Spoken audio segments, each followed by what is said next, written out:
itu gajinya bisa sampai minimal di eranya gua 20 juta. Belum terhitung tips.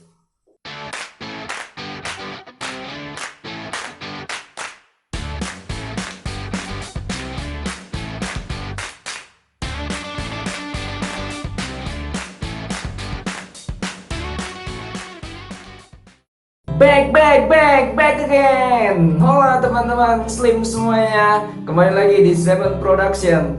Kali ini kita ketemu lagi walaupun masih dalam kondisi diisolasi. Semoga saja itu tidak membuat kita semakin berdiam diri, namun justru itu membuat kita lebih produktif lagi. Terlebih lagi, ini tidak menghentikan kita untuk saling berbagi.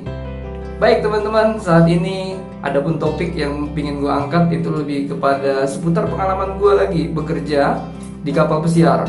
Nah, jadi sebenarnya adapun konten ini gue buat karena banyaknya pertanyaan dan request dari teman-teman mahasiswa. Nah, ada beberapa pertanyaan mereka bagaimana seputar bekerja di sana, bagaimana cara bekerja di sana, atau bagaimana untuk bisa diterima di sana. Baik, sebelumnya gue mau cerita dulu bahwa gua sempat bekerja di dua kapal pesiar. Yang pertama itu ada Holland America Lines. Dan ini adalah kapal Amerika berbudaya Belanda. Dan yang kedua, gue join dengan kapal dari Jerman yaitu AIDA Cruise Line. Baik teman-teman, seperti apa pertanyaan-pertanyaan dari mahasiswa gua dan seperti apa jawaban-jawabannya? Yuk, kita langsung saja menyimak videonya.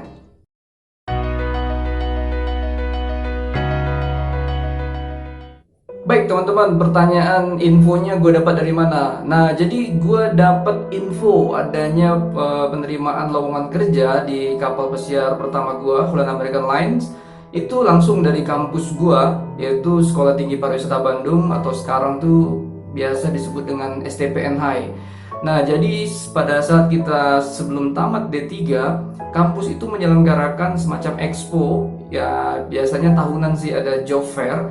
Jadi ini diperuntukkan buat teman-teman yang sedang mencari pekerjaan. Nah, jadi gue masuk aja tuh pada saat itu dan gue masukin lamaran-lamaran gue ke hotel-hotel, termasuklah ke kapal pesiar. Kebetulan gue ngeliat ada nama PT-nya itu Sumber Bakat Insani. Nah, Sumber Bakat Insani inilah yang merekrut tenaga-tenaga kerja untuk bekerja di Holland American Lines. Nah, jadi gue ngerasa beruntung kampus menyediakan dan gue pun nangkap aja peluang itu.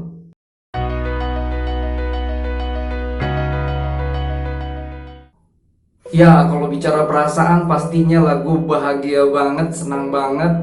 Karena ini memang cita-cita gue teman-teman, ini mimpi gue. Gue tuh udah kebayang pada saat kuliah, gue pingin bekerja di kapal pesiar. Karena memang pingin ngeliat kemewahan di kapal pesiar itu seperti apa sih. Terus gue juga pingin mau tahu juga, ya dunia luar selain Singapura yang sudah gue pernah kunjungi, itu seperti apa. Jadi gue pingin juga berkeliling dunia gitu ya sambil bekerja sambil juga dapat dolar gitu. Nah, perasaan gue juga sebenarnya bercampur aduk ketika gue harus berangkat pertama kali itu di Bandara Soekarno-Hatta. Ya, gue ngerasa kurang lengkap aja semua kebagian itu karena orang tua gue nggak bisa nganterin gue.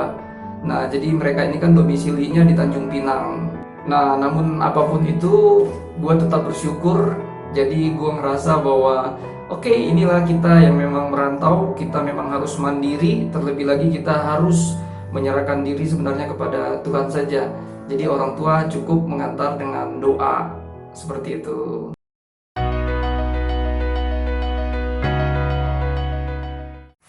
Nah, kalau ditanya berapa lama gue kerja di kapal pesiar, sebenarnya gue nggak terlalu lama ya teman-teman. Karena memang gue juga sudah niat dari awal, gue nggak mau lama-lama di kapal. Karena ini subjektif.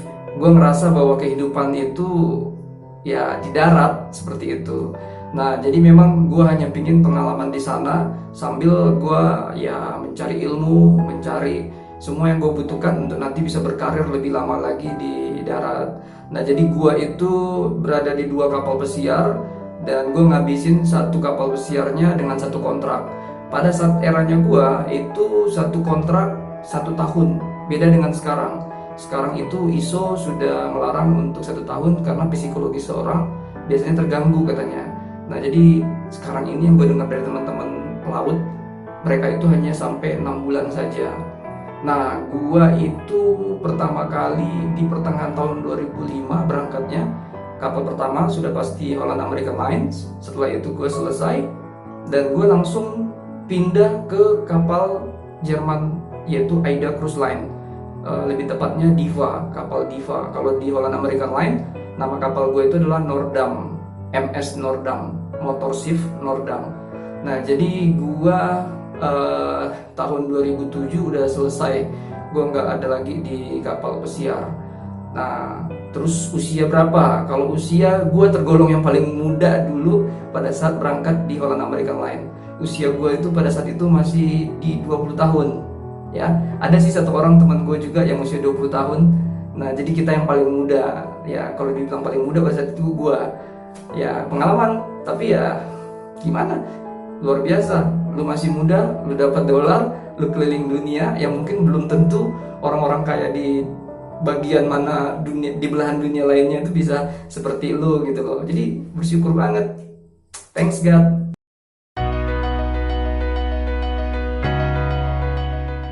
Nah, ini sebenarnya pertanyaannya penting banget nih teman-teman. Jadi sebenarnya kalau kita kerja di kapal pesiar, sebenarnya manajemen di sana sangat bagus versinya gua. Karena apa? Semisalnya kalau ada keluarga lu, bapak ibu atau keluarga inti ya, sedang sakit saja, itu mereka akan mempermudah dan mereka akan membantu kita untuk bisa kembali ke Indonesia. Nah, ini banyak sekali kejadian-kejadian seperti ini di kapal pesiar. Nah, jadi pada saat kita balik, memang sih bukan hanya dalam keadaan sakit, terutama yang paling sering itu maaf kata ya ada yang meninggal dunia seperti itu. Nah, otomatis misalnya kontrak kita itu 1 tahun dulunya, kita tiba-tiba di 6 bulan harus balik ke Indo, ya kita balik aja, nggak masalah. Nah, nanti setelah acara kita selesai di Indo, nah kita bisa kembali lagi kok. Nah, hanya saja pada saat mau kembali lagi ke kapal, kita harus menunggu antri karena terkadang ada perusahaan itu dia punya hampir 17-an pada saat gua bekerja 17 kapal gitu ya. Tapi 17 itu pun banyak juga yang full, artinya tidak ada kekosongan karyawan. Nah, jadi kita harus menunggu sampai orang yang di atas kapal habis kontraknya sehingga kita bisa berangkat. Ya, nanti kita dapat antriannya juga. Yang kedua juga kalau ada yang serupa kasusnya kayak kita, tiba-tiba dipulangkan. Nah, kalau kita sudah ready, ya, maka kita bisa berangkat lagi. Jadi itu bukan menjadi masalah besar.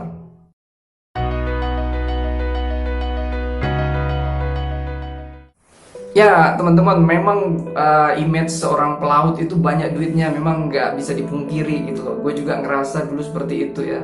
Nah, jadi memang kita pasti akan berpikir mau dikemanain duit atau fisik duit yang kita pegang pada saat selama kita masih di kapal.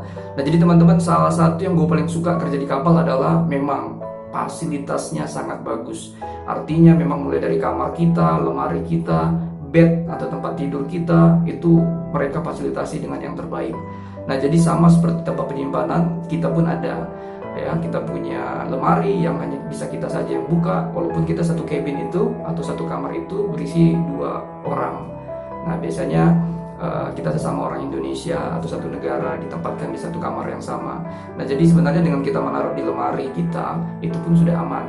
Tapi teman-teman, kalau teman-teman juga memakai jasa dari kapal, manajemen kapal, mereka juga memberikan fasilitas itu.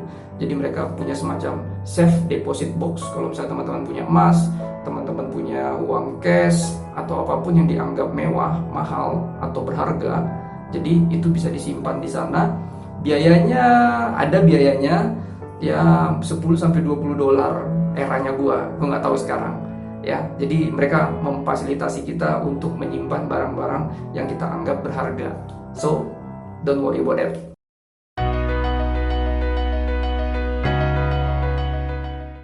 Nah, ini pertanyaan yang paling banyak ditanyakan sama mahasiswa gue. Hampir setiap angkatan, hampir setiap kelas pasti bertanya tentang gaji.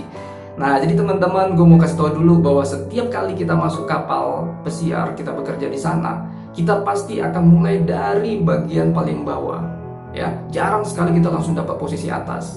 Nah, untuk bagian housekeeping sendiri, nah posisi yang paling bawah itu disebut dengan GPA, General Purpose Attendant ya.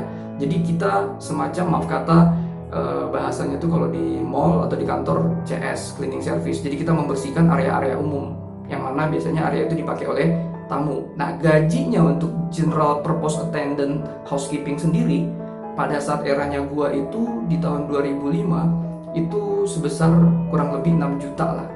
6 juta teman-teman. Nah, hanya saja kita banyak sekali pendapatan-pendapatan atau semacam ya pendapatan sampingan lah ya kita bilang. Dan bisa jadi kalau bicara pendapatan saja itu bisa sampai 13 juta. Itu gue pikir sih antara Holland American Line sama AIDA Cruise Line mirip-mirip saja. Di AIDA Cruise Line gue lebih tinggi gajinya, itu bisa sampai 8-9 juta. Tapi di GPA, di Holland American Line 6 juta atau sampai 7 juta seperti itu. Hanya saja gue banyak job sampingan di Holland American Line daripada di AIDA Cruise Line. Bahasa orang-orang seaman tuh udah tau lah, macul ya, kita macul. Nah, itu besar banget ya, jadi besar. Tapi kalau misalnya posisi kedua setelah GPA itu cabin steward, atau bahasa di hotel itu adalah room attendant, itu gajinya bisa sampai minimal di eranya gue 20 juta, belum terhitung tips ya. Jadi teman-teman bisa dibayangkan tuh, duit lu aja bisa aman 20 juta sebulan, tapi lu tipsnya itu bisa banyak banget. Satu kamar itu biasanya kalau ngasih kurang lebih mau 20 dolar ya, rata-rata 20 dolar, jarang ngasih di bawah 20 dolar. Di atasnya ada, tergantung lu punya service, tergantung kamu punya attitude ya.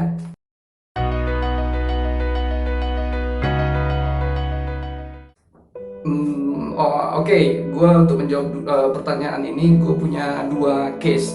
Jadi teman-teman, yang pertama, kapal biasanya akan berangkat saja kalau seandainya memang ada karyawannya atau krunya yang masih ada di darat ya.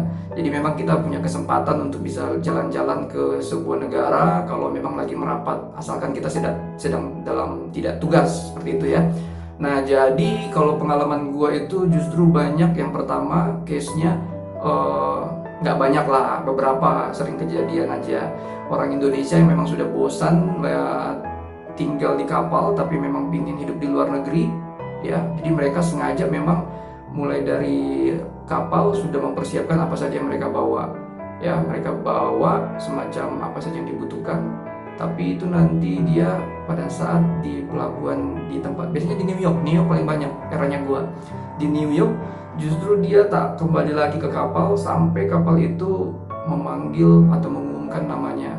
Nah, dia memang sengaja untuk ya nggak tahu ya, survive, untuk punya kehidupan lain di New York. Mungkin menjadi semacam apa ya, kita bilang ya dia benar-benar mau hidup di luar negeri, kita nggak tahu ya. Tapi itu sering kejadian di eranya gua.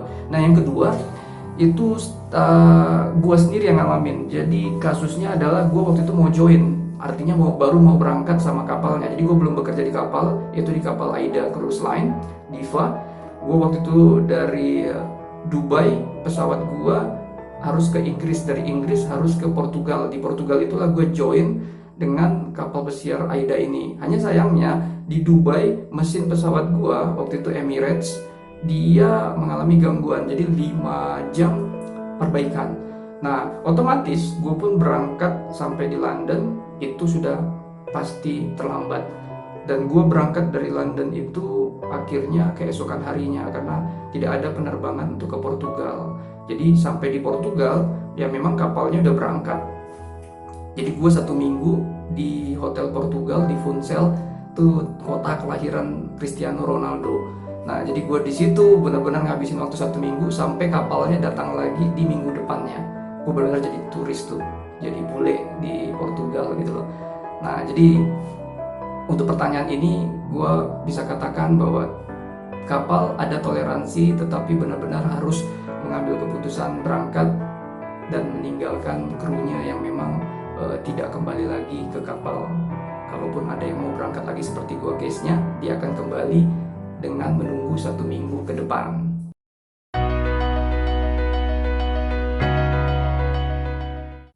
Oke, jadi apa aja yang sudah gue kumpulkan, teman-teman, jujur, lu bisa bayangin lah 2 tahun. Jadi tahun pertama tuh 6 bulan pertama pastinya gue balikin modal dulu karena mau naik kapal pesiar perlu modal ya. Karena gue merantau dari Tanjung Pinang ke Jakarta. Terus 6 bulan kedua, ya itu gue ya bukan untuk enak didengar atau pura-pura baik, tapi memang gue ngerasa gue selalu ngasih ke orang tua sih tiap bulan. Jadi gue rutin kasih orang tua, itu wajib. Dan buat teman-teman juga, sekali lagi sama seperti video gue yang sebelumnya, lu harus benar-benar memprioritaskan orang tua. Ya, kalaupun belanja yang lain, gue biasanya belanja ya beli kamera dulu, Olympus ya. Olympus ya, kamera Olympus tuh udah keren banget lah dulu, udah hebat kali sekampung-kampung kami itu ya. Nah, jadi berikutnya oleh-oleh biasa lah, gue merchandise dari tiap negara gitu ya gue bawa gitu. Tapi kalau dibilang udah beli rumah belum, no, untuk dua kontrak kayaknya, no. Beli mobil, no. Nah, tapi sisa duit gue selain ke orang tua dan untuk oleh-oleh dan merchandise kenang-kenangan, gue jujur aja, gue itu sengaja nabung untuk bisa lanjut ke diploma 4 ya. Gue mau ngambil sarjana gue.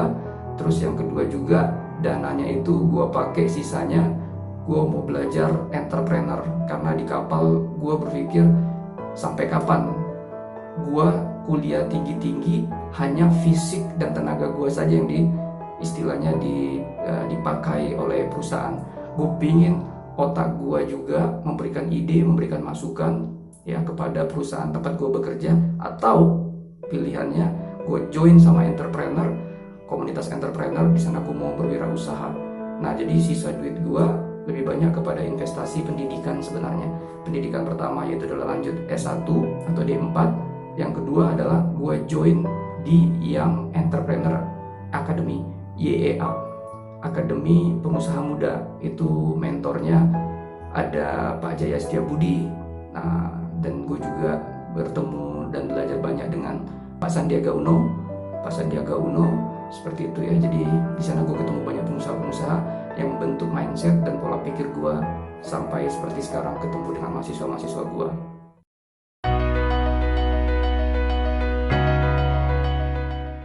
Pengeluaran selama di kapal, jadi teman-teman, gue bisa katakan relatif kecil. Bahkan mungkin kalau lu bisa mencari celahnya, bahkan tidak ada ya, karena makan sudah pasti itu disediakan sama hotel gitu ya, disediakan sama kapal pesiar. Terus yang kedua, laundry lu free, gratis gitu ya. Terus apalagi fasilitas olahraga semuanya lu ada, mau basket, mau tenis meja, mau nge-gym di sana gratis. Nah mungkin gue ingat, jadi kayak internet lu juga harus bayar ya. Biasanya itu eranya gue $20 untuk 1 jam ya. Dengar-dengar dari teman-teman gue yang sekarang ada di Costa, bahkan sekarang udah setengahnya ya, hanya 10 menit untuk $20. Gue nggak tahu deh sebenarnya seperti apa. Terus kayak nelpon pun biasanya kita harus bayar $20 juga untuk berapa menit, biasanya 30 sampai 45 menit lah, seperti itu. Nah, jadi relatif itu sih. Selain itu ya, lu kalau misalnya belanja pengeluaran itu aja tergantung lifestyle seseorang berbeda ya. Kadang ada yang pingin boros-borosan gitu ya, ada yang pingin beli biasanya yang paling laku itu speaker Bose gitu ya, di sana bagus-bagus banget tuh Bose. Jadi mereka mau beli seperti itu, beli kamera, beli handphone, macam-macam dah pokoknya. Tapi intinya kalau dibilang pengeluaran relatif kecil sekali gitu ya.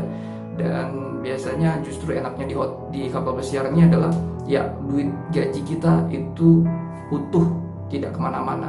Walaupun misalnya di hotel juga lu dapat 6 juta, tapi 6 juta kan lu pakai buat weekend, lu pakai buat ya kemana-mana, jalan-jalan. Tapi kalau di kapal mau jalan-jalan juga ya sebenarnya kita tergantung kapalnya berlabuh atau tidak, terus relatif utuh lah sebenarnya. Jadi termasuk enak, pengeluarannya sangat-sangat kecil.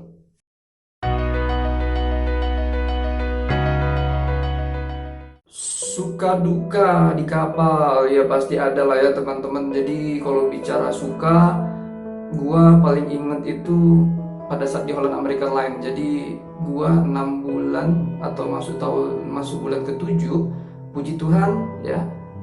Terima kasih Tuhan karena gue udah bisa naik ke Kevin Stewart. Sebenarnya gue dipercaya untuk bisa menghandle kamar tamu, jadi tidak sekedar hanya bersihin tadi fasilitas-fasilitas umum yang tamu lewatin saja. Nah itu sukanya sih, jadi gue ngerasa bahwa ya pekerjaan gue dihargai dan puji Tuhan gitu ya. Tapi kalau dukanya teman-teman, ya menurut gue ini gue nggak pernah lupakan gitu ya. Jadi pada saat gue sering sih minimal tuh 1 bulan, biasanya dua minggu gitu ya, nelpon orang tua, tergantung sih as needed lah nelpon orang tua tuh. Jadi gue telepon cuma kadang kayak bos cewek gue sakit gitu ya, bos cewek sakit gitu ya. Jadi gue bilang ya maaf pak, ntar aku kasih kirim duitnya untuk membantu pengobatan. Tapi orang tua tuh justru dengan nada sedih justru mengatakan, ya PNS mamamu gajinya cukup sebenarnya untuk ngobatin, tapi yang kita butuhkan adalah kehadiran kamu di samping mama saat ini supaya mama sembuh. Nah jadi itu dukanya teman-teman, ya perlu juga teman-teman ketahui, berat memang jadi pelaut di kapal pesiar karena kita nggak bisa dekat dengan orang-orang yang kita sayangin. Kita hanya bisa berdoa keadaan mereka baik-baik saja, tapi kalau seandainya amit-amit jauh-jauh dari kita keadaannya sebaliknya, ya kita nggak bisa menemanin orang-orang kita cintai itu pada saat dia dalam kesulitan atau dalam satu penyakit. Makanya gue juga sebenarnya nggak mau terlalu lama di kapal, karena gue ngerasa bahwa kebahagiaan sesungguhnya dalam hidup itu adalah ketika kita menghabiskan waktu bersama orang-orang yang kita sayangin. Baik teman-teman, itu saja sekedar sharing gue bagaimana pengalaman di kapal pesiar. Kalau ada teman-teman mau bertanya silahkan mengisi di kolom komen. Semoga kita nanti di next video akan bisa menjawabnya lagi. So terima kasih banyak sudah menonton, dan jangan lupa subrek, jangan lupa subrek, share, like, dan komen. Thank you baby, and God bless you all.